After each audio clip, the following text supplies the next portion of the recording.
Okay.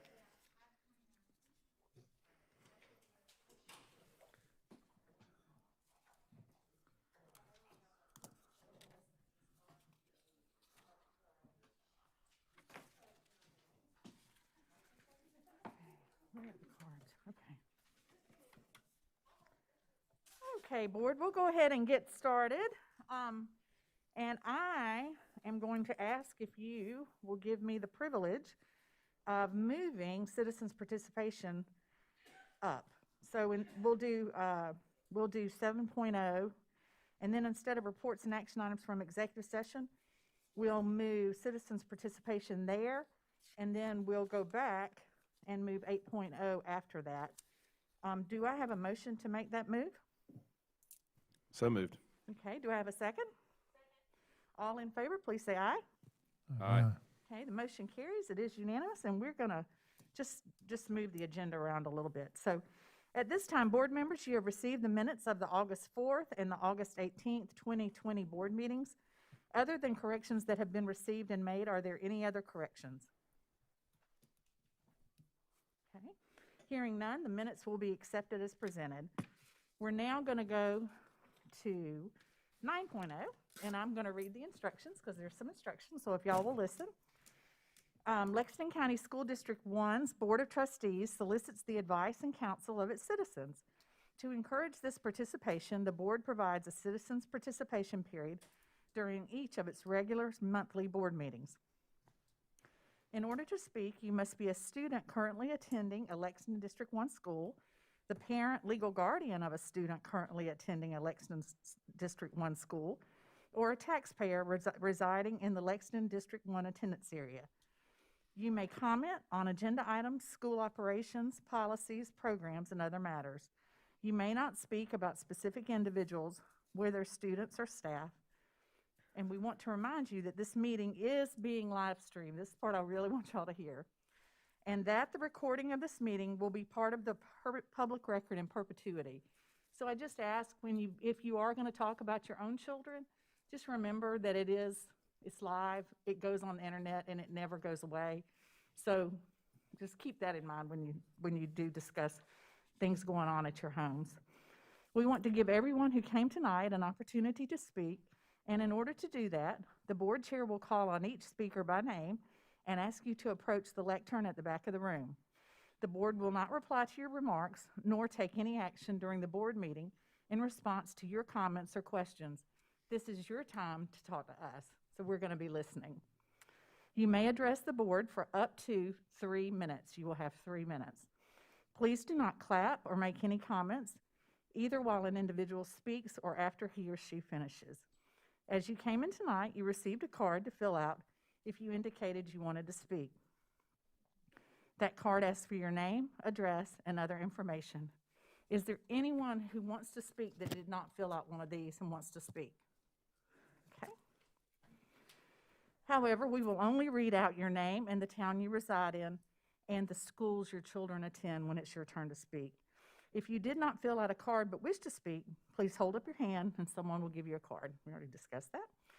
Anyone who is uncomfortable addressing the board in person may reach out to the board by email, telephone, or mail, and our contact information is available on the Lexington One website, and we welcome all messages. And I just would like to take the time, since we're virtual, to thank all the people that have emailed us this past weekend.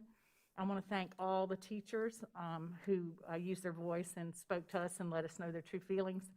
And we did hear from a handful of parents, but we heard from numerous teachers, and we welcome that you felt that you wanted to share those messages with us. So at this time, I am going to call on Miss Meredith Toshkandi. She is going to discuss returning 5 days face-to-face. She lives in Columbia, and do you have a child in our district? Okay, she's a teacher. Where do you teach? Pillion High School? Well, great. Welcome. We're glad to have you. So go ahead, Ms. Toshkandi.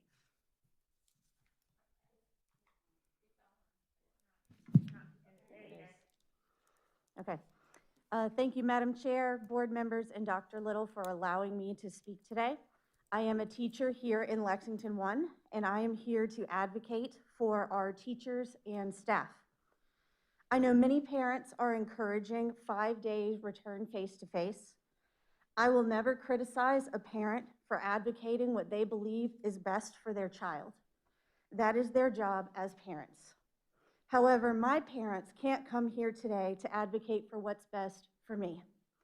I have to advocate for myself and my colleagues, or no one else will. As a teacher, I want students back 5 days a week more than anything. Do you realize how difficult it is to teach orchestra virtually? But science, data, and research are telling us it is not safe to do so yet.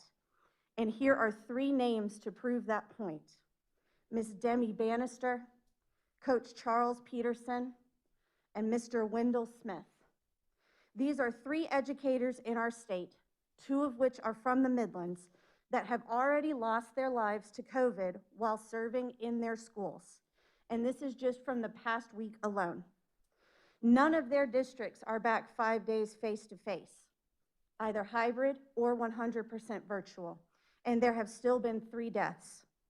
Here is what Dr. Teresa Holmes, the vice chair of Richland II School Board, said in response to the death of Ms. Bannister.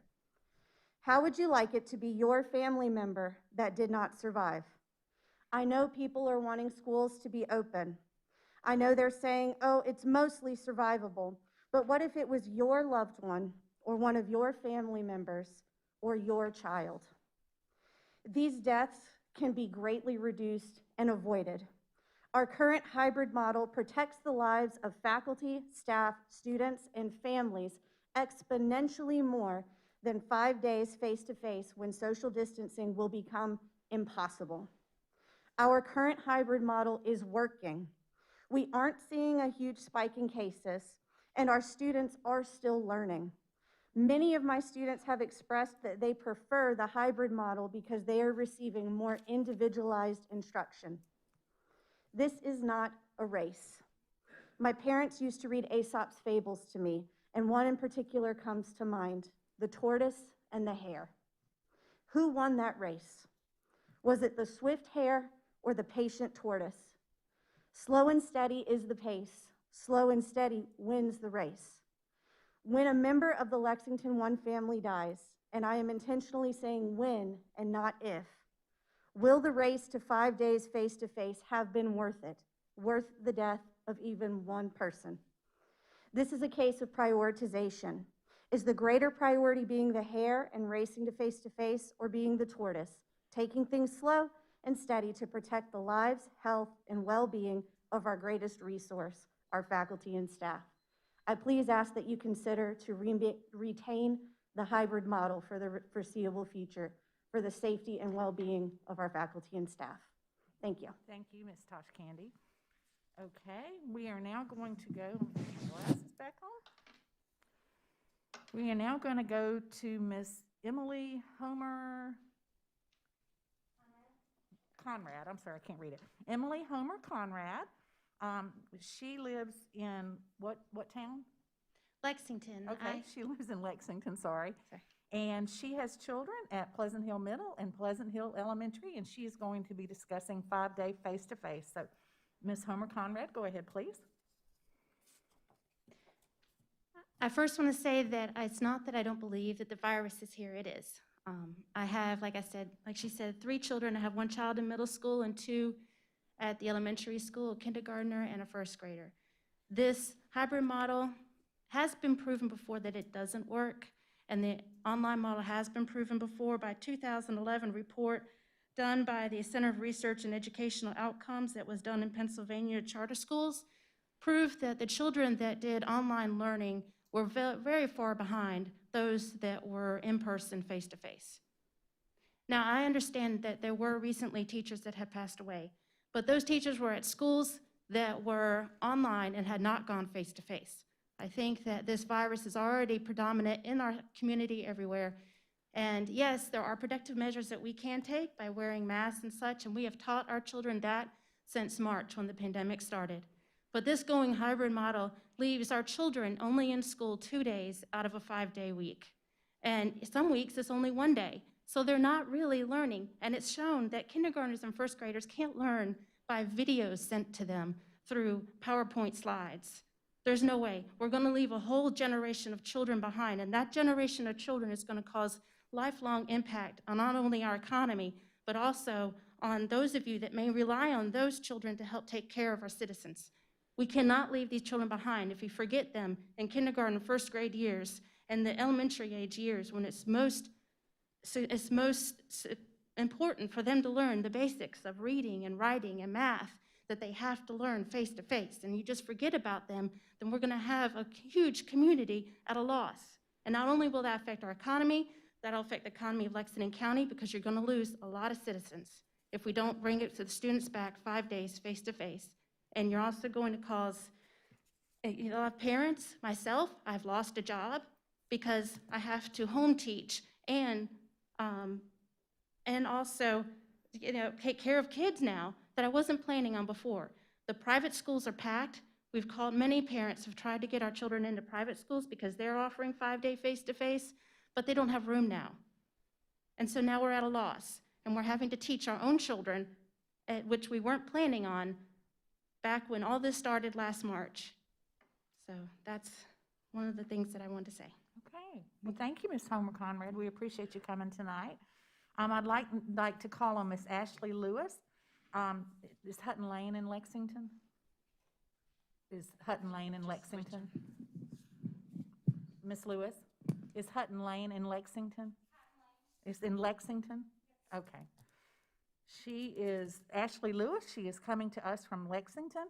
She has children at Lake Murray Elementary and at Beechwood Middle. So, Ms. Lewis, and she's going to be discussing 5 days face-to-face. Got it.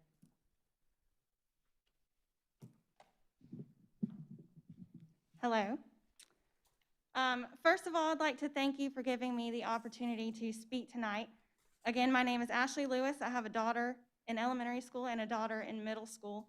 I'm here today for them, to show them I will do whatever it takes to ensure their future and to demand they begin to receive the education they deserve and that we have all come to know and expect from Lexington School District 1, the best district in the state.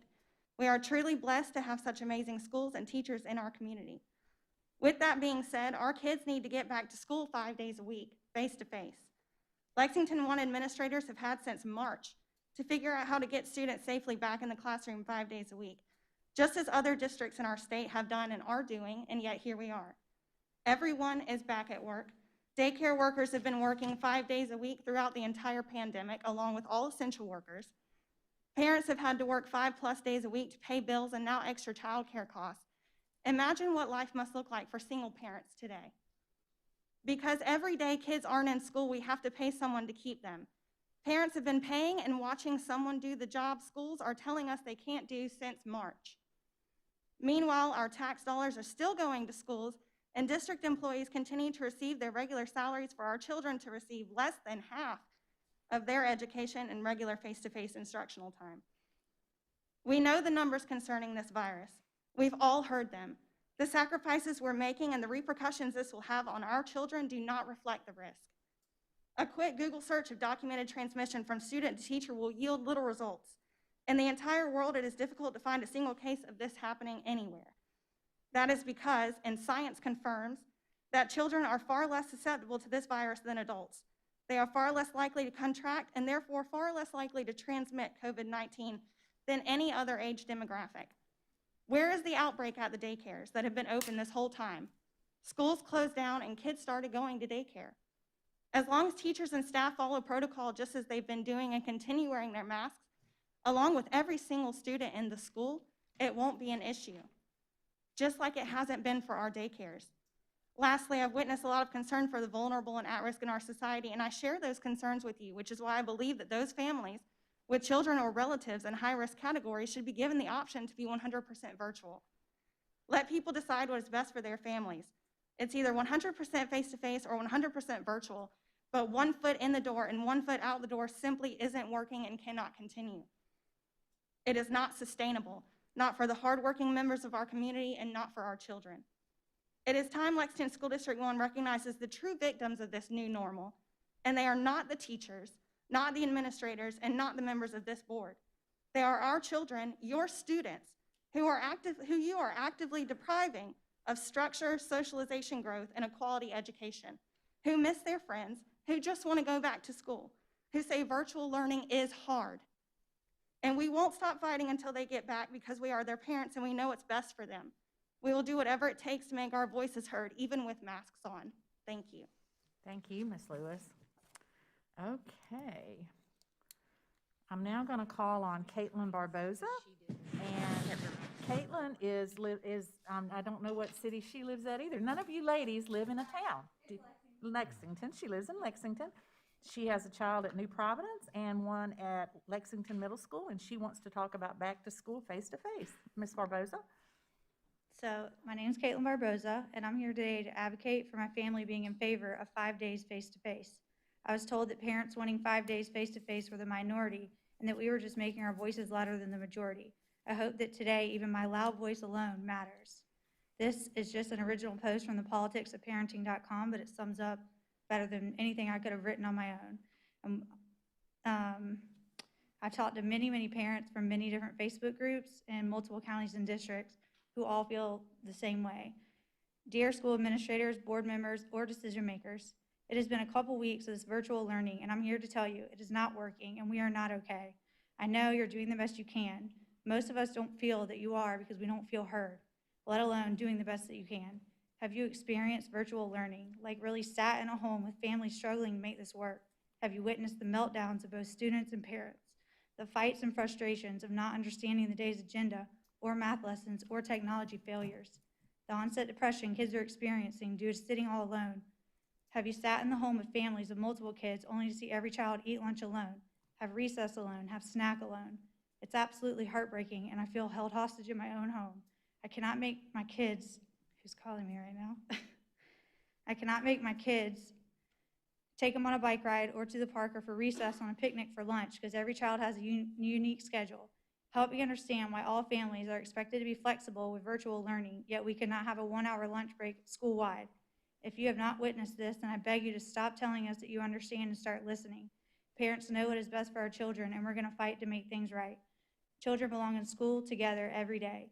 Virtual learning was supposed to be an option to families that felt unsafe re-entering schools, as this can remain an option live in person. Education is the only option for many of us, especially those with us full-time jobs. Parents are not meant to be the teachers, social workers, and principals in our own homes.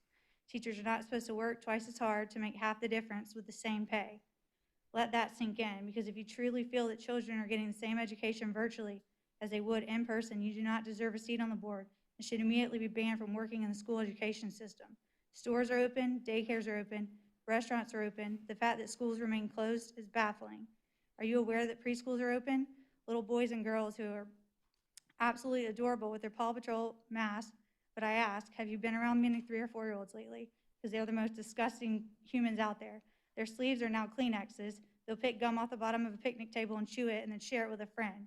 They're gross, absolutely adorable, but gross. And yet they're in school and, to your surprise, doing just fine. Great, actually. Preschoolers and daycare children are doing just great.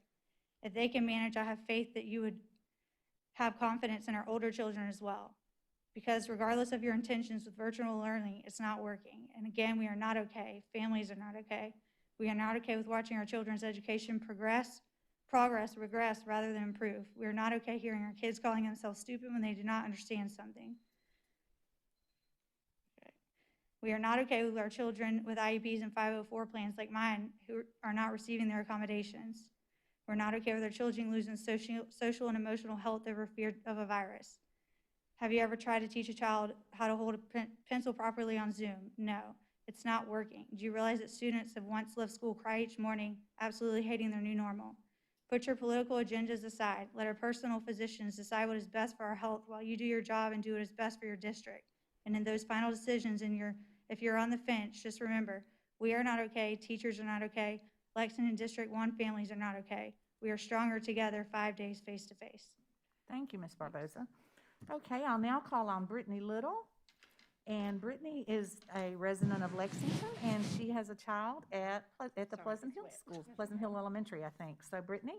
Hey, how are you? Okay, I don't have a speech planned today. This is just a story. This is my story. Let me start off and say that I moved into Lexington School District 1 for a reason. I spent $35,000 extra on my house for a reason. It was because of the school district. That was the reason. With that being said, I agree with what y'all say that, virtual does work for some, virtual does not work for all. The reason why is I'm a hairdresser. I spent $25,000 on my education to go to school. I work my butt off. I work 60 hours a week, 5 to 6 days a week, 10 to 12-hour days, 8 to 10 clients a day. Don't wear a mask, although I understand the reason for the mask. With this being said, my situation is very unique because I make most of the money for my family.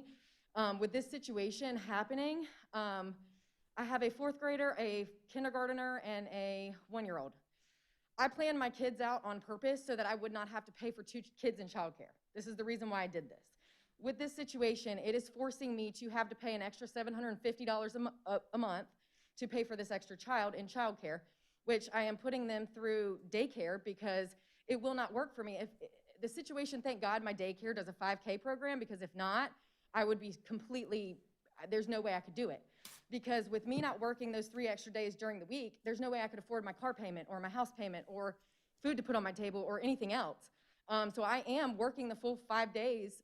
Thankfully, my daughter, my oldest daughter, is doing the virtual days with her father, who lives in Fort Mill, which is also another issue. I'm having to drive my child on Sunday afternoons to Fort Mill and back on Tuesdays. So my child is being forced out of her home, which she has not ever been like that. She's been with me for 9 years, which now she is being forced to be with her father, which is great. I mean, it's not an issue, but it's a situation where it's pulling her out of the home, and it's making it very difficult for me as a mother to do all of this together. Also, I got all kinds of stuff. Hold on, I got bullet points, but not a speech. Thing that I don't understand is 100% of the parents send their kids to school 100% of the parents that send their kids to school, they don't believe that COVID only exists on Wednesday, Thursday, and Friday when they're sending their kids to school on Monday and Tuesday. It makes no sense. If you're gonna send them 2 days, send them 5 days, because for the parents that can't do this, I can't afford it. I can't do this I can't do this forever. I can't afford it. I'm pulling money out of savings left and right to be able to afford to put this kid in daycare. I feel like if you want to stay virtual, stay virtual. It works out. You've got teachers that you're paying to do virtual, you do virtual, and then other students, you go to school 5 days. It doesn't make sense to me. Also, with this being said, my 4th grader started a new school this year. She has come home crying because she cannot make friends, because she has set 6-foot distancing between all of her classmates. She cannot talk to people. She can't socialize. She can't do anything because she's stuck 6 feet distancing with a mask on. It's making it very impossible for me as a mother to handle all of this as well as work and do everything together. So that being said, thank you. Thank you, Ms. Little. Okay, I'm going to call on Alexis Skabinski. I think she is a repeat. We've had her before. And she lives, let's see, you live in Lexington, right? And she has a 5th grader and a 1st grader at New Providence. So, Ms. Skabinski. Good evening. Thank you for listening to me once again. I was here last month advocating for my son, both my children, who both have IEPs, and I'm here again to advocate that, or to say that a lot of my fears have come to fruition. This hybrid schedule is not working. It's not working for my special education children, and it's not working for us as a family unit. I'm a single mom. I work full-time, and I go to school full-time. And I can't drop out of school because I'm utilizing VA benefits to close the gap that I have with our bills. So I go to school full-time. I'm a mom full-time, a single mom full-time. And, excuse me, I'm working twice as hard to educate my children, something that this district should be responsible for. I got to my kid's daycare today, and my son had none of his assignments done. And I didn't know who to take that frustration out on. And I unfortunately took it out on my 6-year-old. Why didn't you do your homework? But that's not his fault. It's not the daycare's fault. The daycare is not being paid to be a teacher.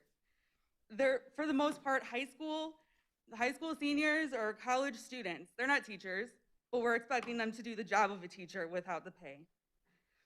And now I get to go home at 9:30 at night, stressing, is my son going to be marked absent for today because we didn't have his assignments done? And as a first grader, we have an assignment for 17 minutes of writing. I mean, to me, that seems completely unrealistic, but I'm not a teacher. Our first graders really sitting in front in a classroom writing for 17 minutes.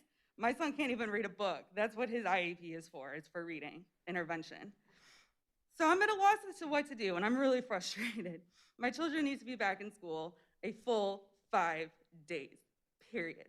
This 2 days a week schedule is not working. My children have been in daycare since June. Our daycares had one COVID-19 case. We shut down, and not a single other teacher or child tested positive for the virus, and everybody had to be tested before returning back to daycare. So I haven't found a single case in any state in the country in which there was a daycare outbreak. If daycares are able to manage to stay open, I don't understand why Lexington 1 can't figure it out.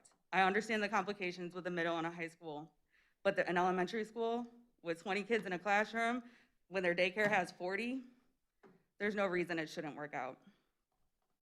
I'm sorry I'm a little bit off today. I'm tired. I average 4 hours of sleep right now between my schoolwork, my children's schoolwork, and stress. You're really affecting this. I need my kids back in school. Thank you, Ms. That's that. Kaminsky. Okay, at this time, I'm going to call on, is it Karis Pugh? Karis, is that the name? Okay, Karis Pugh. She lives in Lexington, and she has, you've got all kinds here. You've got a first, a third, and there's maybe twins in Two fourth fourth grade graders, at yes. Pleasant Hill Elementary. Yes. And you want to talk about the challenges of hybrid learning. So go ahead, Ms. Pugh. All right. I just want to start off by saying I appreciate you guys. I know that you have worked nonstop since this started, and I do appreciate it. Listening to this whole meeting, I would say that you've got a great plan in place. I really do. But I would like to invite you guys to my house on a virtual learning day so you can see that plan in process. I have 4 children in the virtual learning plan, 1 school-issued device. Even though I said I needed 4, we have 1. There's a wait list, I understand that. But there's security protocols on that child's device that I can't access. I can't email him his slideshow to use his device because of the security protocols. He doesn't have his work assigned on that device because the other kids in his class don't have devices. So that device that the school has given me to help is useless. I've always encouraged my kids not to use tablets, but here's a Kindle that I bought in 2014. Guess we're going to do school on it. I don't have a wireless that is strong enough to do 4 kids on 4 devices at the same time. I work 50 hours a week. My spouse now works 2 days a week so that he can help me homeschool the kids. We've got 2 parents all day long on our virtual days working with 4 kids on 4 different devices that may or may not work. If we get it working, the slideshow won't load. Or there's a Seesaw app that tells me my kid has an assignment on there. So I have to log on to the Seesaw app, which shows there isn't an assignment. So I have to email the teacher, who after 3 days has not emailed me back. Is he going to get marked absent on those assignments? That's just 1 kid.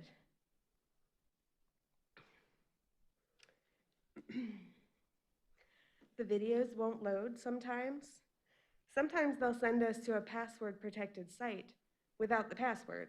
So you email the teacher and ask her the password, and she tells me to restart my device.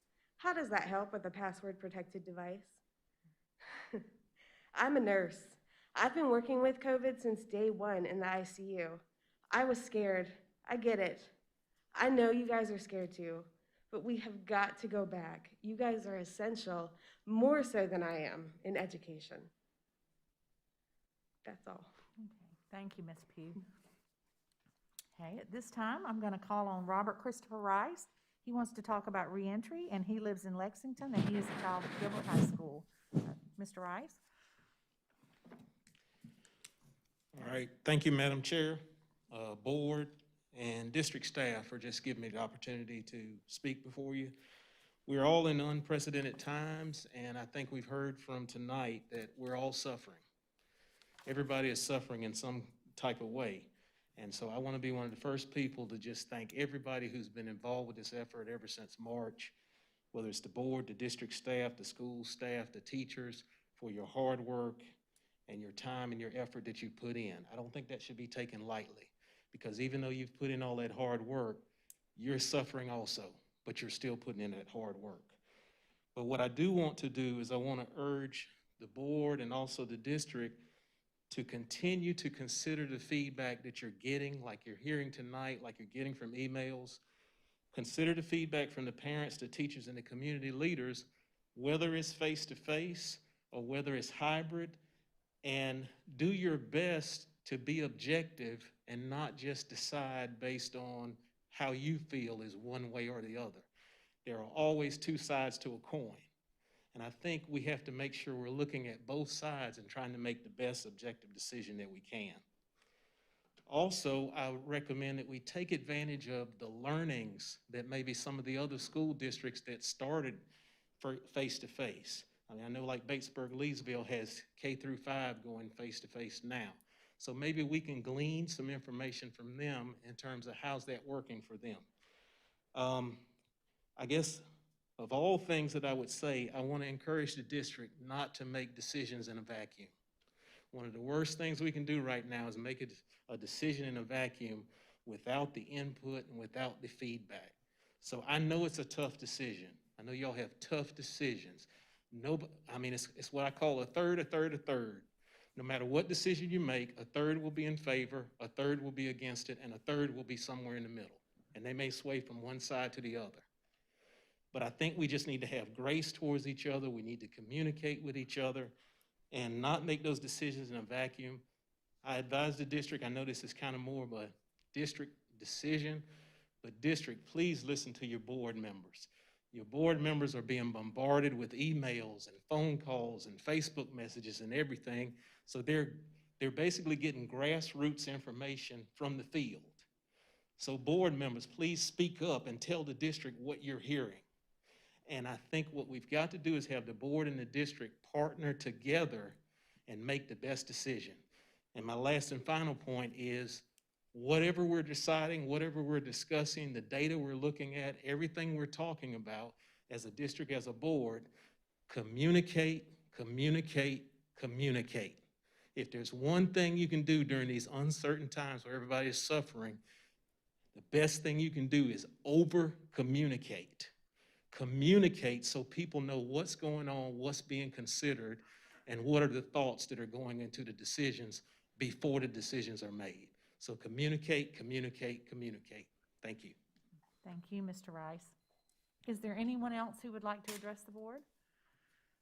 You're welcome to stay, but if you want to leave, you're welcome to leave. We'll probably have a good bit left, but if you want to step out, that's fine. We don't mind at all. And we really thank all of you for coming and sharing with us tonight. We appreciate hearing from everybody. Thank you.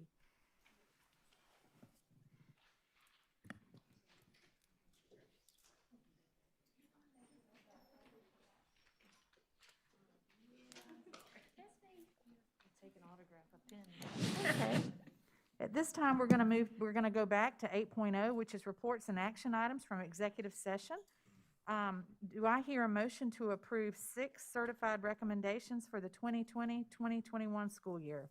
Madam Chair, I move the board accept the 6 certified recommendations as recommended by Dr. Little and the senior leadership team for the 2020-2021 academic school year. Okay, thank you, Dr. Powers. Do I have a second? Second. Thank you, Mr. Oswald. Are there any questions or comments, board? Hearing none, we'll take a vote. All in favor, please say aye. Aye. Any opposed? The motion carries and it is unanimous. Do I hear a motion to approve 1 administrative recommendation for the 2020-2021 school year? Madam Chair, I move the board accept the 1 administrative recommendation by Dr. Little and the senior leadership team for the 2020-2021 academic school year. Okay, thank you, Dr. Powers. Do I have a second? Second. Okay, thank you, Mr. Oswald. Are there any questions or comments, board? Hearing none, we'll take a vote. All in favor, please say aye. Aye. Any opposed? The motion carries, and once again, it's unanimous. We now are going to talk about a property contractual matter related to a bus transportation facility. Do I hear a motion that the board accept the administration's recommendation to approve the purchase of 2 pieces of property per an agreement dated February 19th, 2020 with Royal Properties LLC and Royal Holdings One LLC? Madam Chair, I move that the board accept the administration's recommendation to approve the purchase of 2 pieces of property per an agreement dated February 19th, 2020 with Royalty Properties LLC and Royalty Holdings One LLC. The properties are known by Lexington County as TMS number 005498070015 and TMS number 005498070014. The consideration for this property is $1,500,160. This total equates to $32,000 per acre. Okay, thank you, Mr. Oswald. Do I have a second? Okay, thank you, Ms. Green. Okay, we now have a motion and a second on the floor, and I'm going to turn it over to Mr. Salters. He'll walk us through this property purchase, and then we'll open it up for questions and discussion. Mr. Salters? Thank you, Madam Chair, members of the board. I'm just going to give you a brief highlight of the property. As you recall, in the 2018 bond referendum, one of the duties we were tasked to complete was to relocate our bus transportation facility, the Lexington Hub. And so some considerations when doing that, we're looking for a piece of property to be able to do that. We were looking for a central location to be able to consolidate Lexington, River Bluff, and White Knoll service areas into one service area to get some economies of scale.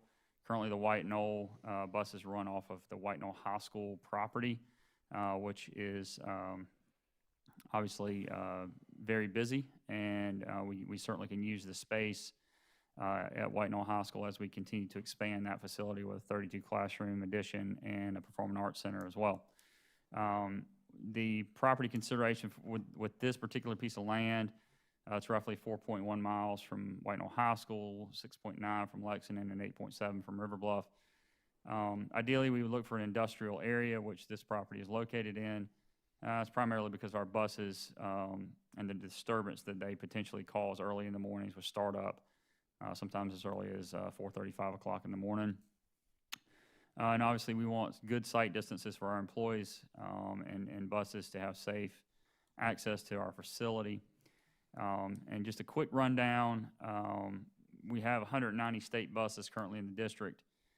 We've actually, over the last 2 years, or including this year, we'll have received 11 new buses from the state.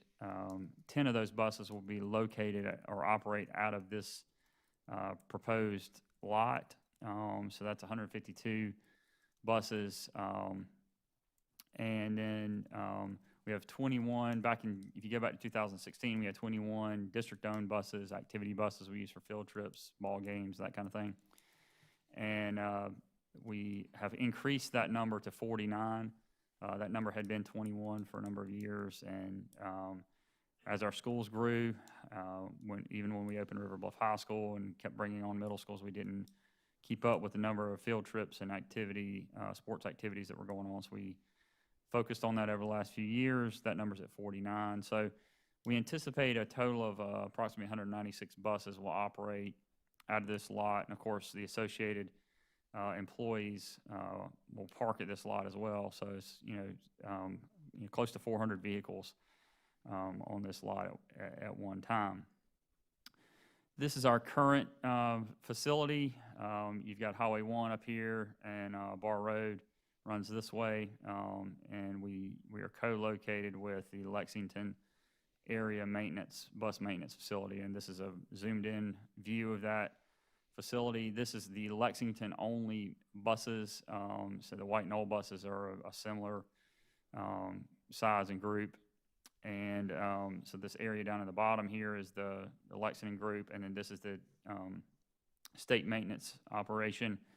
And so we run basically out of 3 portable classrooms that are circa 1980 80s, some even, maybe even the 70s, and are not adequate for the resources that we need to use there.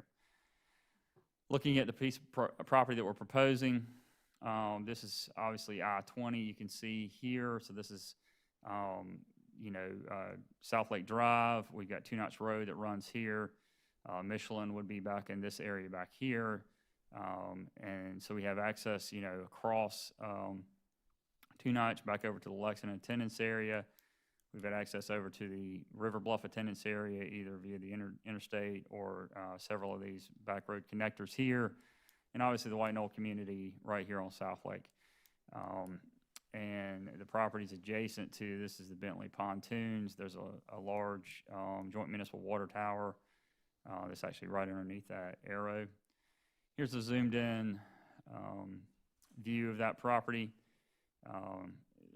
The first track is this little area right here, which provides us an ingress to the property with good sight lines and visibility. And then we have two other egress points. It's actually a little skewed. That line should be, more straight there. And so that will be a future access point. We're proposing to use this as our egress point for the traffic. And you see the topography, so the property generally slopes from right to left on this view and feeds down into a draw here, a wetland area, which is delineated here, approximately 2.5 acres of wetland that we will not disturb as part of the development of this proposed building and parking areas. This is a rendering, kind of a 3D modeling of the facility and the driveway access to it. Again, the main entrance would be here, employee out in the front of the facility. Our buses would have the opportunity to drive to the rear of the facility. We will have some fueling stations. We do have some propane buses, and we also obviously have diesel buses, and they will have fueling stations along in this area, covered fueling stations. And the parking lot is designed so that they can, make their way to the back and then easily feed into these parking bays.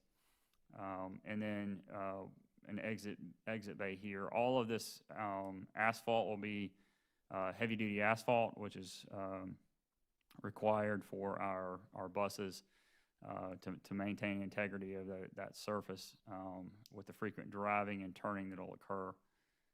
And then the building itself will be more centrally located here. And this is a shot of the front elevation of the building. It's very similar in layout to our current operations building. We kind of modeled it after that. And we have office spaces in the front of the building, and then in the rear of the building. Operations, we have a large warehouse. In this scenario, we have mechanic bays and wash bays for our drivers to maintain our bus fleet. This is a schematic layout of the proposed office areas here in the front. We've got some flex space here in the middle, much like we do at our operations facility. A training staff development space here, seating for about 100 people. We're proposing 4 mechanic bays and then 4 washdown bays. And these will be covered bays. This is just a rendering of what the staff development room might look like from a 3D modeling perspective. There's a conference room in the front, and you can see the flex space kind of opened up in the back there. And this is that flex space, what it could potentially look like, all the way down to the Lexington 1 mission statement on the wall. And then just to recap again, this is the location of the property. And I would just remind you that our process is you give us through a formal action, you give us the authority to go seek out property, which you did. Then you enter into an option agreement, which you did. And you then authorize us to get appraisals on a piece of property. And we have 90 days to ratify a price. on that property, which we did, and that's where the $32,000 an acre came from based on 2 independent appraisals.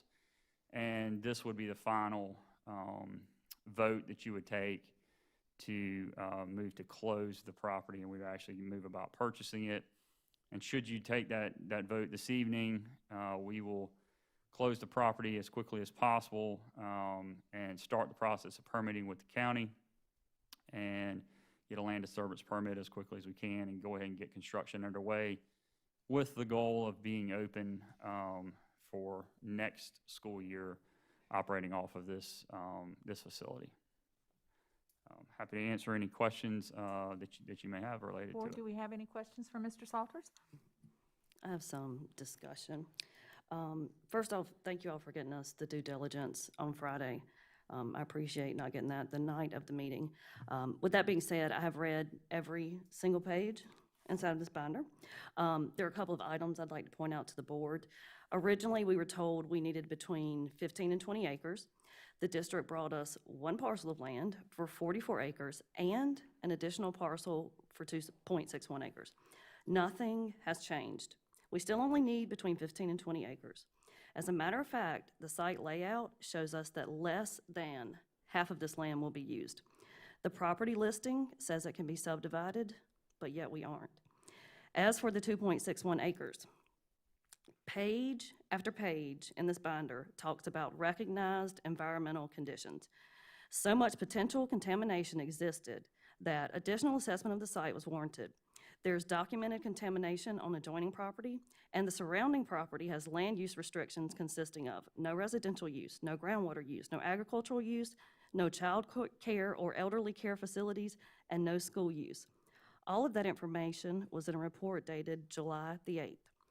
A few weeks later, in a report dated August the 20th, after additional assessment of the property was done by the same agency, they revealed that, surprisingly, there was no evidence of USTs, underground storage tanks, septic tanks, or water supply wells.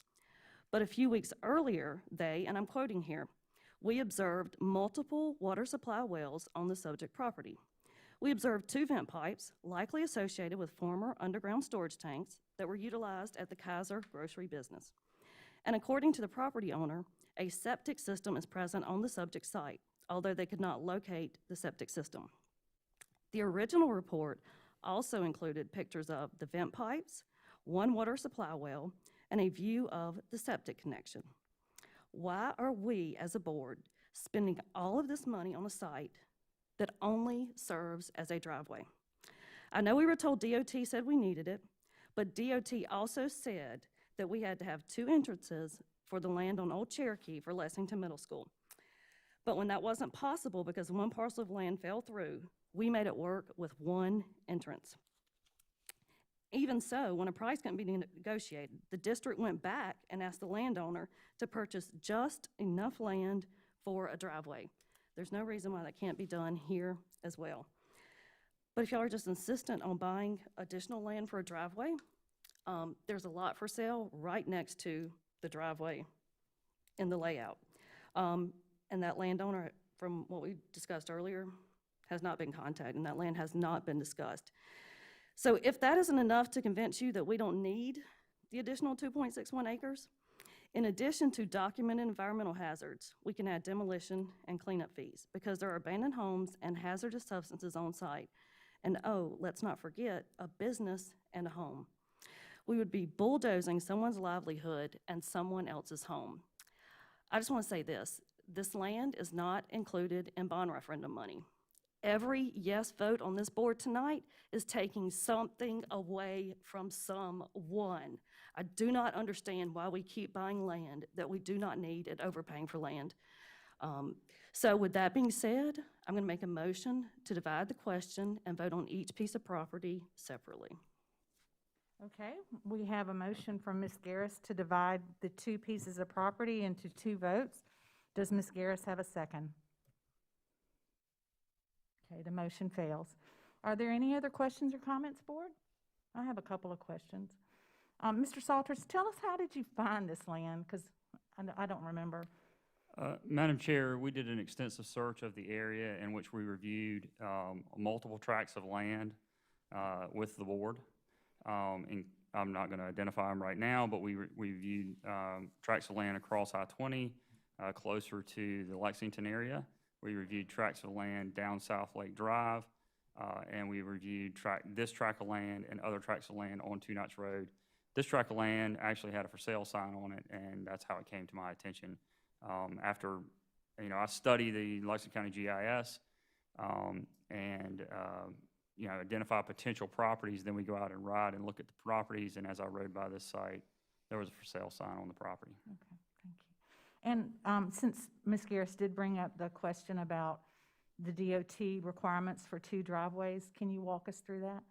We did a site assessment and traffic impact study with SCDOT and our civil engineer, and the layout that was presented, I'll just go back to this layout right here. This layout is the agreed upon layout that was the most cost effective and safe layout determined by DOT in cooperation with our civil engineer.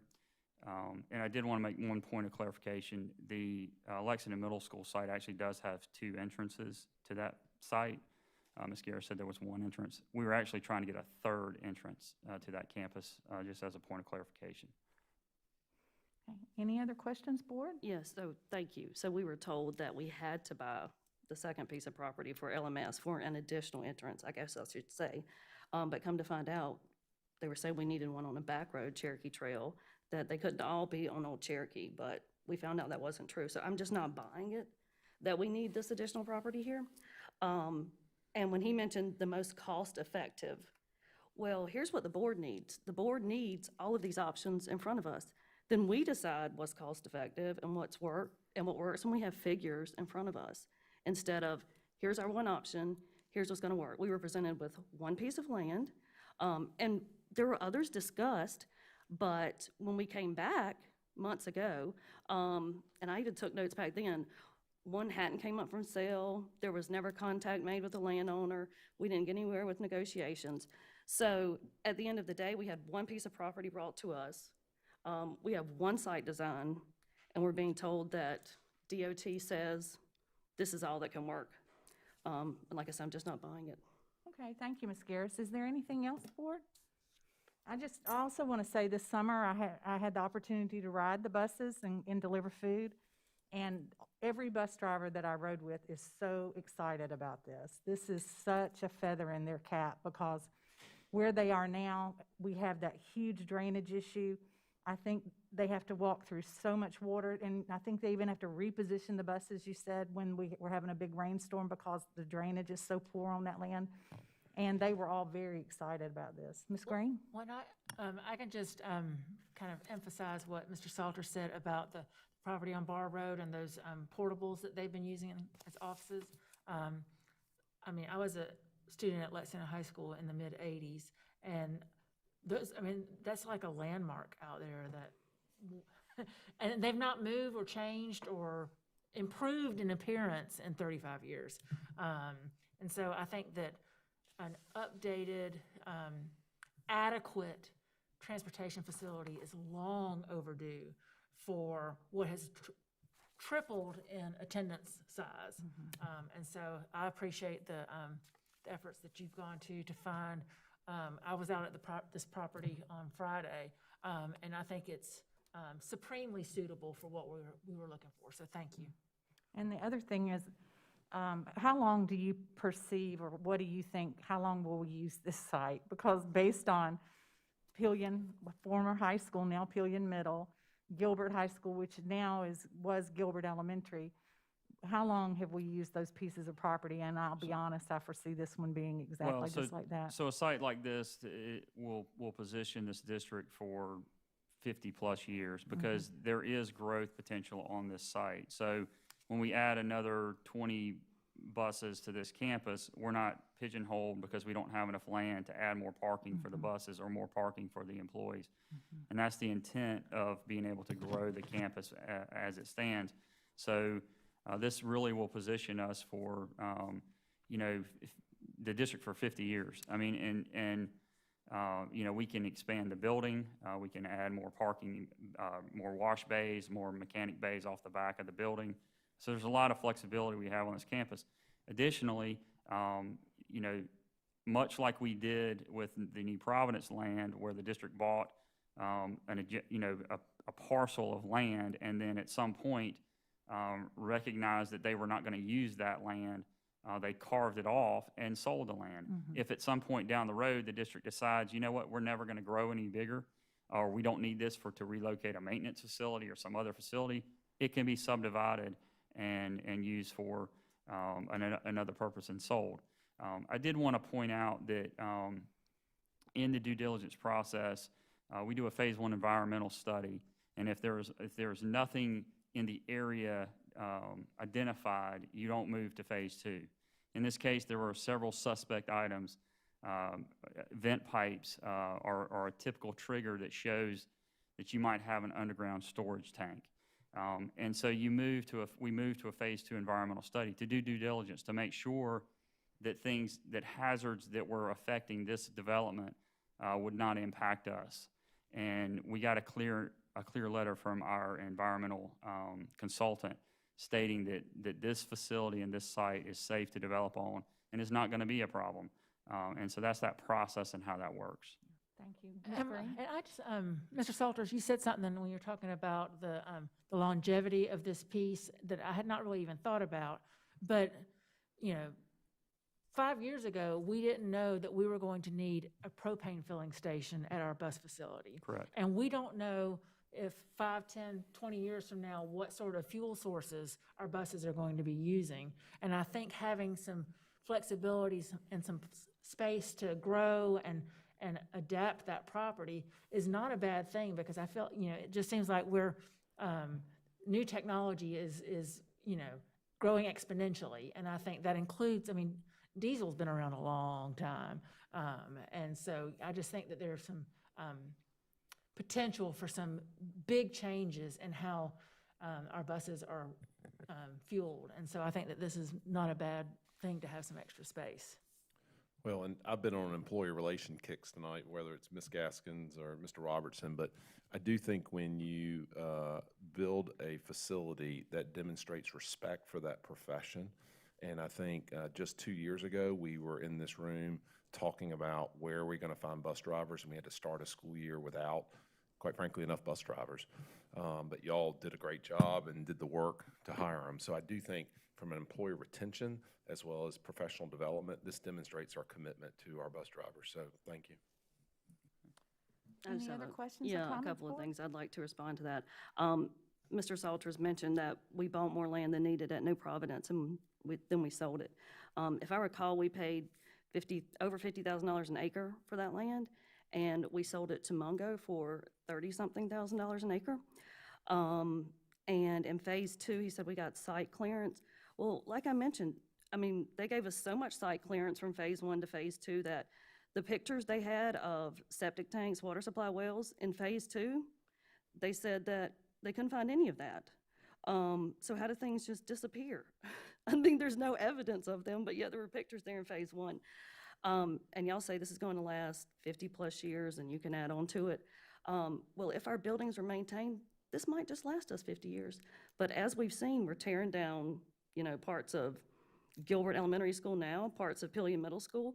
That were built when Truman and Eisenhower were Okay, president. if they were maintained, they'd still be here for another 50 years. But we need to put maintenance staff in our budget. I mean, these buildings have to be maintained. And, I mean, I'm glad the bus drivers are getting a new building. I'm sure they're happy too. As far as professional development and how this makes them feel, imagine how they felt for the last 40 years that they've stood knee-deep in mud to get on their bus when they were parked down at the end of the bus lot. I mean, these are things that should have been taken care of years ago, and I'm glad it's happening, but it's happening all over the district. I mean, there are needs that still aren't being attended to. Okay, thank you, Ms. Garris. Anything else, board? Any other comments? Okay, we have a motion on the floor from Mr. Oswald. We have a second from Ms. Green.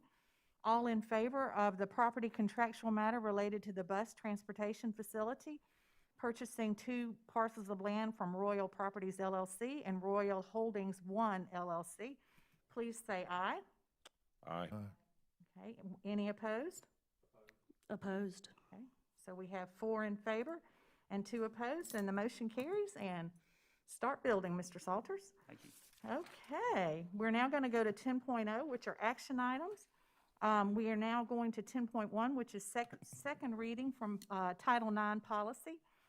Do I hear a motion for the board to approve policy AXX Title IX, which provides a structured grievance process for sexual harassment as outlined in and required by new federal regulations accompanying Title IX of the Education Amendments Act of 1972? Madam Chair, attached, please find policy AXX Title IX for second reading and adoption. I move that the board approve policy AXX Title IX. This is a new standalone Title IX policy which provides a structured grievance process for sexual harassment as outlined in and required by new federal regulations accompanying Title IX of the Education Amendments Act of 1972. Okay, thank you, Dr. Guyton. Do I have a second? Second. Thank you, Dr. Powers. We now have a motion and a second on the floor, and Mr. Stacy, you want to walk us through this one, please? Okay, so basically y'all received this in first reading last month, and we're just asking for it to be adopted. I've shared this with attorney firms. The policy was developed using a blend of language in the South Carolina School Board Association's model policy, and a draft policy was presented to the law firm of Halligan, Mahoney, and Williams, and it's been edited for our purposes, and we have already started. This all went into effect August 15th or 14th, and we've already started the process of training. As you read through the policy, you'll note that there has to be training provided for coordinators, investigators, decision makers, informal resolution facilitators, and appeal decision makers. And so we have worked through, we've begun that process now. We've had over 150 people participate in an overview for what this represents and how this works. On Thursday, September 10th, we had 7 people participate in a coordinator training. We had yesterday, we had over 40 people participate in an informal resolution facilitator training. We have the investigator training for tomorrow, and we'll do the decision-making training on Friday, September 18th. And so we feel pretty good about the progress that we've made towards the implementation of this process.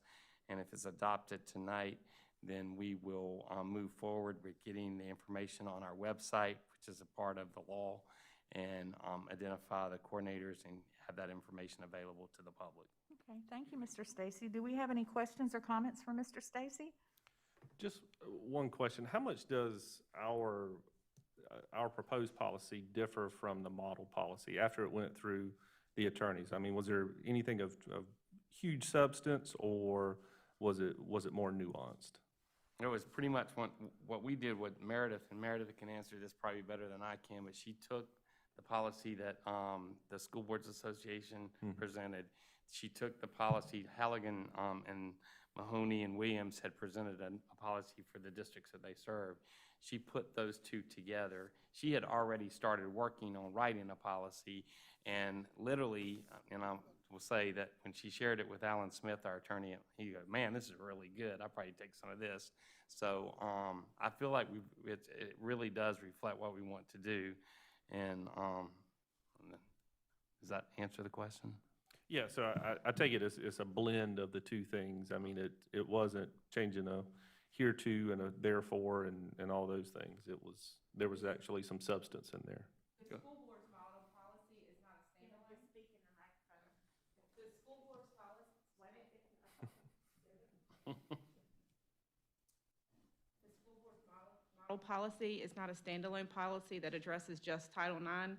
They took the existing sexual harassment policies for students and for staff and added to those. So that's where the difference comes in on the model policy. There's lumps all sexual harassment together, whether it's Title IX or not sexual harassment that doesn't rise to the level of Title IX. They put that all in one policy. We have separated it out. Gotcha. Thank you. Any other questions, board? Okay, this is an action item. We'll take a vote. All in favor of the second reading of the Title IX policy as presented by Mr. Stacy, our Chief Human Resources Officer, please say aye. Aye. Any opposed? The motion carries and it is unanimous. We now go to 11.0, which is the superintendent's report, and I'm going to turn it over to Dr. Little and board. This is for information only. Thank you, Madam Chair. I really am excited to have Mr. Gallagher here tonight. Before we get to him, I just want to remind you that this week we are gathering lots of feedback. We've sent out 2 surveys, one to parents, one to staff. We have had a support staff advisory committee on Friday. We took feedback from them. We did our parent advisory council last night, and that was the first time we had done a focus group via Zoom. That was very interesting. Thank you to Ms. Halliday for arranging that. And tomorrow we are going to do principals and teachers. We're going to bring all that data together at the end of the week, and we'll have a presentation for you next week about reentry version 2.0 and have some discussion about that. We are going to meet next Tuesday night, September 22nd. So be prepared for that, and that's really going to be the rest of our week. And you saw tonight a number of impassioned pleas about how we need to move forward in both directions about should we move forward and stay in the hybrid model? Should we move forward and add days to the face-to-face and how that should look? So we're going to be discussing that and be talking to the board next week. So continue to provide feedback. I know we're getting lots of emails about that, and that is a really great thing to have people give their opinion about what's coming up. So beyond that, now I'd like to turn it over to Mr. Gallagher, or actually, let me turn it over to Mr. Salters and have him introduce our special guest, because we have tremendous news tonight, and this is going to be really exciting. And I don't want to step on the news, but Mr. Gallagher, we're so thankful for your hard work and effort on our behalf, and in terms of helping us manage funds at a very high level. So. Mr. Salters. I appreciate the opportunity to discuss this tonight, and also, want to thank Mr. Gallagher for toughing it out and being here at 5 after 10 on a Tuesday night to deliver this report to you guys. We have you authorized us to do a bond through a bond resolution to do a bond sale recently, and we felt like the outcome of that sale. And the timing of everything that was involved warranted an update to the board and to the public about where we stand. Mr. Gallagher, I'm going to turn it over to you. I actually do have the clicker, and I can drive? Okay. You can drive. All right. And board, I know there was a copy or two left in the boardroom, but I have a copy of Mr. Gallagher's presentation if Ms. Garrett, I don't know if you get a copy.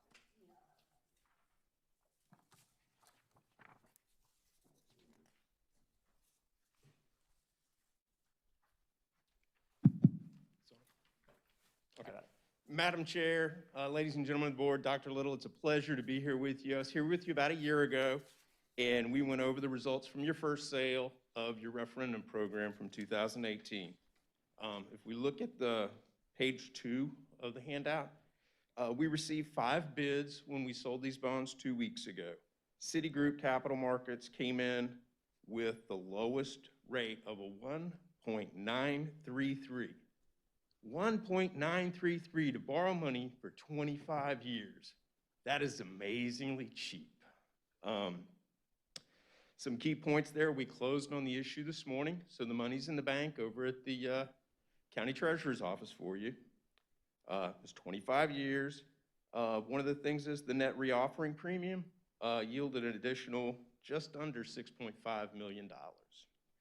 The project fund deposit was $161 million, broken down to $155,980,000 for your referendum. Because you needed to make your installment purchase revenue bond payments, we added that into this as well, and we added your annual capital maintenance to save you in cost of issuance. So all that was done and combined into this bond issue. So you'll have $5,250,000 going into what's known as your 8% money for capital projects. Next page. The only thing I really want to highlight here, the district enjoys a AA2 rating from Moody's or a AA rating from Standard & Poor's. Exceptionally high credit. which is a result of why you received the strong bids that you did for your bond issue. Part of that goes back to the very conservative fiscal measures, maintaining an adequate general fund, budgets within your means. Those things all factor into these credit ratings. Not to mention a great community with very good economy. That helps out a lot. Okay. The thing that's really probably the most exciting about all of this is we've been at 90 mills last year. We're going to be at 90 this year. You've got the ability to, within your program, drop down to 87.6 or roughly 88 mills going forward. Key components in that, we still have room for this next $50 million to be issued, which would be done next year. And you've also got money that's factored in for annual capital maintenance. And so you can make those decisions whether you want to be below, but the thing that's most exciting is we're going to be substantially below the target.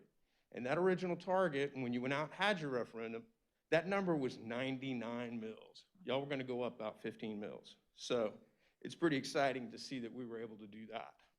If we flip over to the next page. And just before you turn, I just want to point out that this year, we were supposed to go in the schedule to 95 mills. And so not only are we not going to 95, we're able to stay at 90. So, and of course then the next year we would have jumped to 99. So that's really exciting to not have to do that. And remind us again, the cost of a mill to the taxpayer? $4 per mill on an owner-occupied home, $6 on a car. Per 100,000, right? Or is Per that? 100,000. Yes. Okay. If we look over the next page, last year we locked in $165 million at 2.519. I thought that was incredibly low. This year we come in at a 1.93.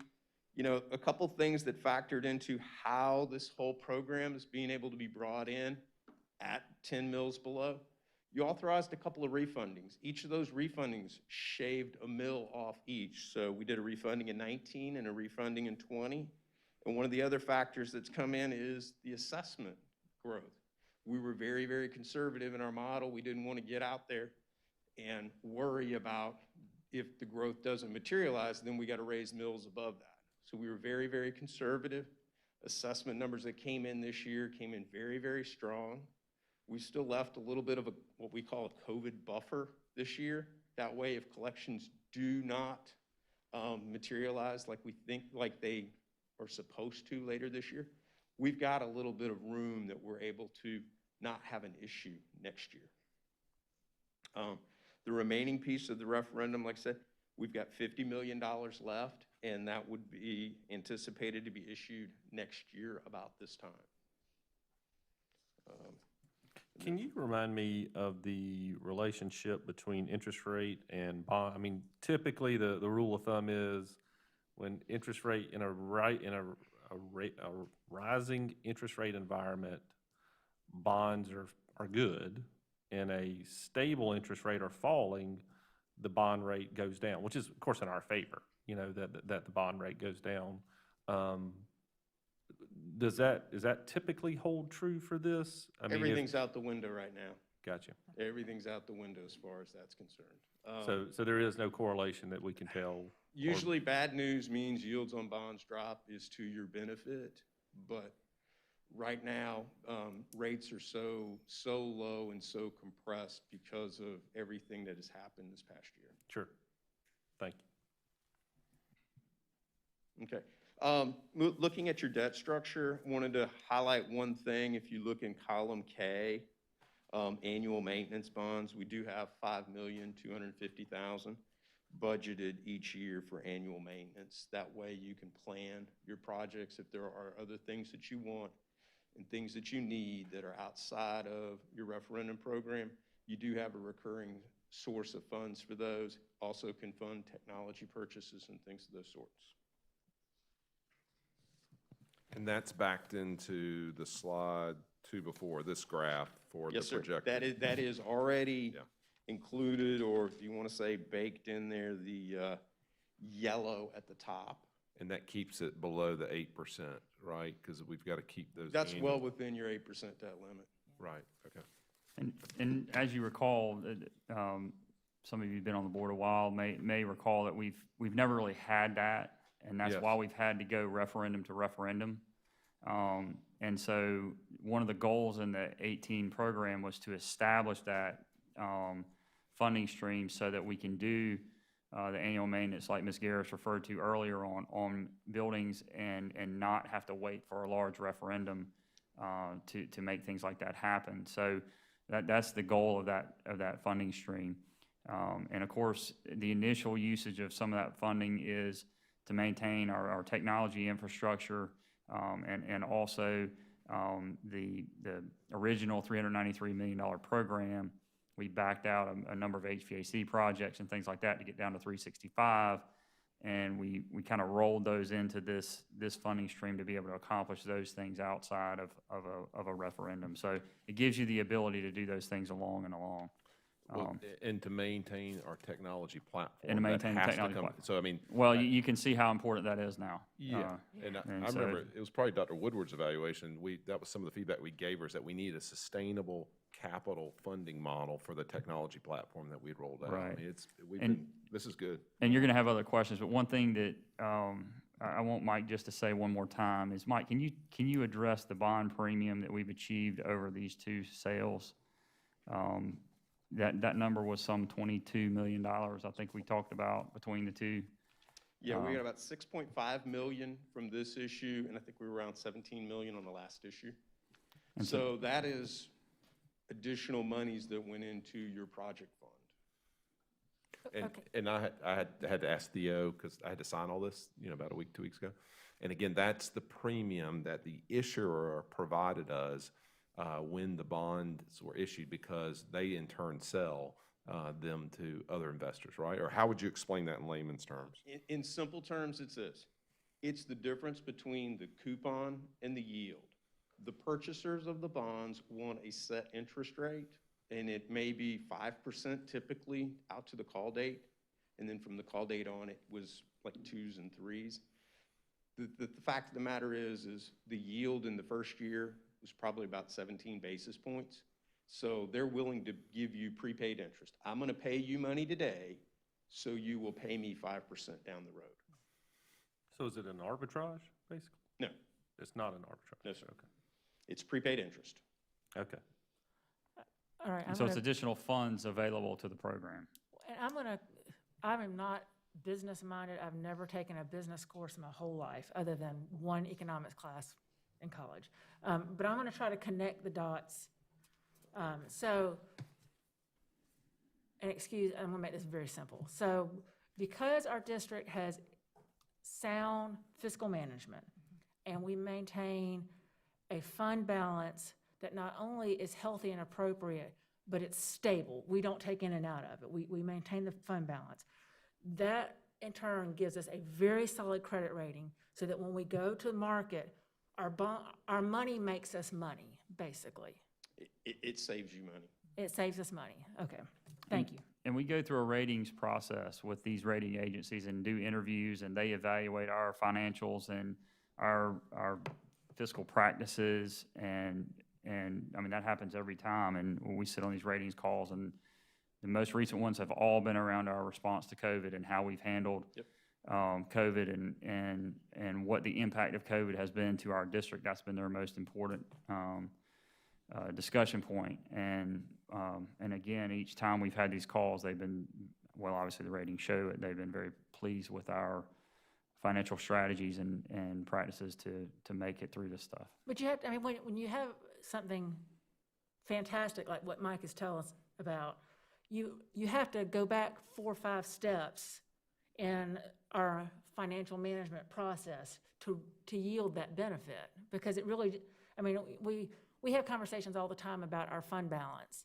and the importance of it and how important it is to keep it stable. And I think this is very good evidence of why those conversations are important and why that fund balance is just critical for the financial health of not only our district, but our community, because, I mean, we've saved money. Okay. Lots of money. Lots of money. Lots of money. Okay. Well, thank you, Mr. Gallagher. We appreciate you driving up from Charleston to give us that wonderful news. That's great news. Okay, at Thanks. this time, I Board, have are a- there any other questions or comments for Mr. Gallagher before he heads down 26? Yes, I have a question. I just want to say this speaks volumes to our finance department as well and the work y'all have done. This is great. Thank you so much.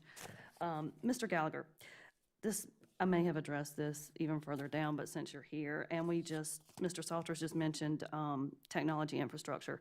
During a conference last week, they talked about acquisition, use, and security agreements as a way to fund a technology refresh. Yes, Is that ma'am. anything we use? No, ma'am. It's not something this district has used. I can't even remember the last time if any equipment was leased. I'd have to go back and look at the specific year, but we did a lease, guys. It was when we first started rolling out devices early on. And the issue that happened is those lease payments had to come out of general fund.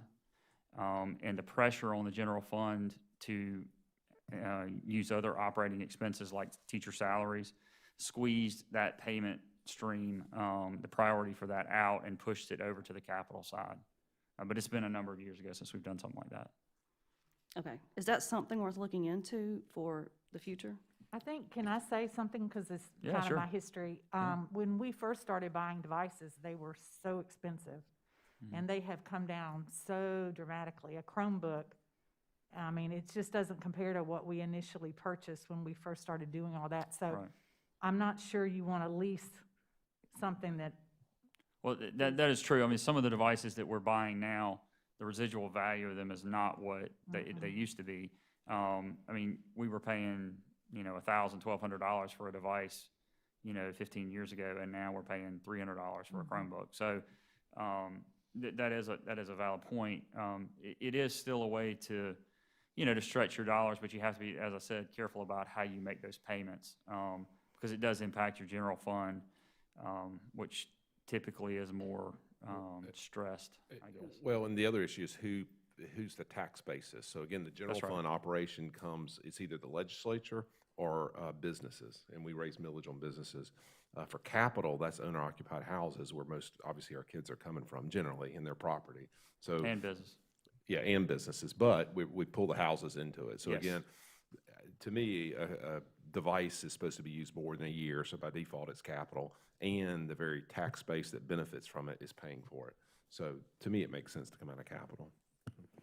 Right, I understand, but in here, I mean, the lady giving this had a lot of experience in finances, and it's not a lease. It says at the end of the term of the agreement, the school district owns all of the equipment. Correct. Anyway, It's a great program. The way your program's set up, you're able to use general obligation bonds, and you're set up to be able to do that. GO bonds are going to give you the lowest cost of capital. The equipment acquisition agreement is going to be a non-appropriation credit. So you're going to have to make a choice each year. Are you going to issue bonds to make the payment? Well, if you're going to issue bonds to make the payment and you've got plenty of 8% debt limit, then there's no real good reason to do an equipment acquisition and use agreement for technology purchases. Okay, that was my question. It's a tool Okay. that's in the bag, but for your program, it's not a tool that we would recommend using or think that you would need to be using. Okay, thank you. anything else, anyone? Okay, thank you, Mr. Gallagher. Thank y'all. Y'all have a It's great night. Yeah, Congratulations. great news. You can come back anytime with travels. news like that. We're now going to go to 12.0, which is new business, and Dr. Powers, Ms. Garris, Mr. Oswald, Ms. Green, and I all attended the virtual school law conference on August 21st, 22nd. And I was going to ask Ms. Green, she is our government relations representative, if she would just kind of guide us on a little update on what we learned. And Ms. Green? Sure. Usually, this conference was a lot different this year than it usually is. It was focused a lot more on federal law than local stuff, and almost all of it was COVID-related. We had an update on a number of Supreme Court cases that are kind of getting close to their place in the pipeline, that are all have the potential to affect schools and school policy and education rights and things like that. And then we talked, a lot of it was COVID-related about sports and extracurriculars during the pandemic and student employment issues during the pandemic. I did want to, and also IDEA and just all the issues associated with those services during the virtual and the shutdown and things like that. We also, I think several of us probably attended the webinars recently. There have been two that the School Board Association has done. One was an entire hour about FAPE, free and appropriate public education. You can actually talk for a full hour about FAPE. Actually, you probably could talk for several days about FAPE. And that was very interesting. And then, as Ms. Guerra said, there was a webinar last week about basically the capital funds toolbox that is available to school districts. And that one was really in the weeds, but it was super interesting because I'm convinced that you can never learn everything there is to know about school finance and how to pay for projects. One of the things I did want to mention as part of this is usually at the school law conference, a big portion of time is spent talking about what the South Carolina General Assembly is going to be tackling. Right now, in fact, the House was supposed to take up the budget today, and I was just texting with Kathy Manus, and they did not. The Senate did have the second reading of budget, and they passed it. And the House may or may not take it up tomorrow. And as you know, the governor has asked them not to, and the speaker tends to do what the governor asks. But we're crossing our fingers because it's very important. I mean, in my opinion, the General Assembly, the most important thing they do is pass a budget each year. And to just continue under the continuing resolution creates a lot of problems for us. Not only does it keep the step increase off the table, but it also, one of the things that the Senate did, which was very responsible, is in their budget they put $500 million in a set aside because if things get worse with COVID after Election Day, the General Assembly is not permitted to come back and do any business after Election Day because new people will have been elected. And so there will be this dead zone for a couple of months. And if for some reason there's a huge spike in the state or there's some unexpected need, the Senate has responsibly set money aside to address that in the event that there's basically a leadership vacuum for a couple of months. So that's kind of all out there. The House is going to meet tomorrow. If you have contact information for our House members, send them a text in the morning and say, hey, you really need to take up the budget. We would really like that step increase to happen. I was going to ask, because the step increase is 50-50 right now, if there was a possibility of some sort of, our teachers have really actually all of our staff, our school staff, the school bus drivers, the food service, our administrators. I can't imagine, I'm exhausted and I'm not living at 24/7 like y'all are. And I just think it would be, especially if we can't get a step increase this year, if we could do some sort of a bonus for our staff members, a one-time thing. The dilemma with a step increase is that if it's not funded by the state, we tie ourselves to that cost ongoing. But it sure would be, I think, a morale builder for our staff, and well-deserved for as Dr. Smith said, the yeoman's work that they have done for the last few months.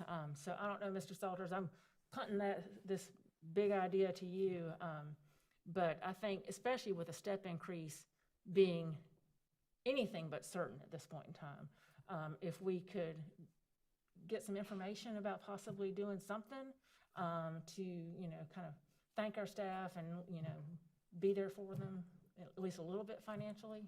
Sure, we'll be happy to evaluate that and get back to you. Surprise. Ms. Green, kind of what were you thinking about? What kind of dollars? I mean, I don't really know what a one-time thing, $1,000 of that. that's a nice number that's significant, and it would mean something. And if it got And I think it taxed, would you make a still big have some difference. left over. And it really is, I mean, they just, we always talk about pay. And, we would, if we could, and if we had unlimited, funds, we would, certainly raise the pay of everybody all the time. Because our staff, they deserve it. Their value to our mission is just unmeasurable. And so if we could do something that, affirms them and thanks them for the work that they have done for the last few months, and, Well, even the parents that spoke tonight talked about our teachers and our staff are essential workers during this COVID-19. I mean, it's just, I listening to all the testimony during the citizens' participation, every single, I mean, I don't sleep well at night because I'm thinking about, should we do this or should we do that? And I'm not, I keep picturing the old video game like Super Mario Brothers, where it's like the little guy's just running, and he's having to leap and having to jump, and the game never ends. You just keep, and I just feel like that's the way it's been for the last 6 months. And I know Dr. Little and his staff feel that way. And so just anything that we could do just to say, we can't give you a break, but we can at least give you some appreciation. So. Well, and 3 years ago, we started an intentional journey with our budgeting process to raise teacher salaries. And we can't go out of step to the legislature. And I mean, I guess I understand why the legislature's doing what they're doing, but since they have decided to not pass a budget giving us a step increase, I think it'd be irresponsible for us to do a step increase without being locked tight, because that is an annual funding. That being said, I do think if we have enough room in our budget, a one-time bonus that would equal this year's step increase, at least that, or close to it, would make sense, and I'd be in support of that. I think that's a great idea, too. That's why I voted down the budget, is because there wasn't a step increase. And even Kyle, way back then, mentioned a bonus. So I'm glad to see the closer we get to November 3rd, we have some other board members hopping on board. I can't support a step increase because I can't do a tax increase to our constituents. Do you know how much money we have left over every year that goes out of our general fund into our capital fund? Yeah, but it wouldn't, I just can't do it with so many people out of work and furloughed, and just would be a hard year. Well, Jeff, if you'll just kind of see what's left over in the budget and how you can work that out and report back to us, we would definitely love to follow up on Ms. Green's idea. We'll be glad to do that. Okay. At this time, thank you, Ms. Green. Did anybody want to add anything about that conference other than what Ms. Green talked about? They had a very good session on Title IX. Like, I learned a lot about. We did learn a lot. I mean, that was like drinking, it was good. Yeah. Okay, and I wanted to share that Anne Marie and I attended the Lexington County Council Midland Strong, which is, we've got these, what are these things called? Yeah, cling. And if anybody wants some, I've got some extra ones. But we attended with pretty much from all over the Midlands, all the mayors, all the police chiefs, all the sheriffs, all the legislators, school board members, county council, city council, and first responders. We had a lot of first responders. Lexington Medical Center had a huge presence. And it was just basically a thank you for what everyone's done in the Midlands to rally around COVID-19 and what we've done for our community. It was a really nice event. It was just a little get-together one morning. And it was hot as Hades. And we were all, it was almost 100, and we're all dressed up with our masks on, standing in the sun. So it was not a long meeting, I will tell you that. Board 13.0 are items for board information. For information only, we have your monthly general fund financial report for July 2020. We have your monthly general fund budget transfers for July 2020. We have your monthly capital projects report for July 2020. We have your monthly unauthorized procurements reports for July 2020. We also have our quarterly grants award report. And at this time, I would like to wish Mr. Anderson, he is still recuperating from his surgery, and he was not able to be with us tonight because he's just having a hard time. So if y'all will keep Mr. Anderson in your thoughts and prayers, and he said hopefully he's going to try his best to be at the next meeting or two. And then our last item is adjournment. Do I have a motion to adjourn? Thank you, Ms. Green. Do we have a second? Second from Mr. Oswald. All in favor, please stand up, and we will see you next Tuesday night.